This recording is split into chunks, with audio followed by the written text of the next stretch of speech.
खासकर भाइयों, धान की फसल जब गोब के मरले में दाखिल हो जाती है, अपने दाने बनाने के मरले में दाखिल हो जाती है, तो इस मरले में एक बीमारी का मसला आता है जिसे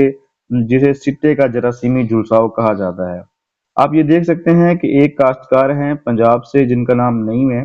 जिन्होंने अपने खेत की तस्वीर भेजी हैं और वो पूछ रहे हैं कि जी खेत में जो हमारे दाने हैं या जो बालियां हैं, उनका रंग जो है वो हल्का हल्का भूरा हो रहा है और ऐसा लग रहा है जैसे इस पर किसी बीमारी का हमला है। जी बिल्कुल, आपके इस खेत के ऊपर जो है जरासीमी सिट्टे का जरासीमी झुलसाव, जिसे इंग्लिश में बैक्टीरियल पेनिकल ब्लाइट कहा जाता है, उसका हमला है।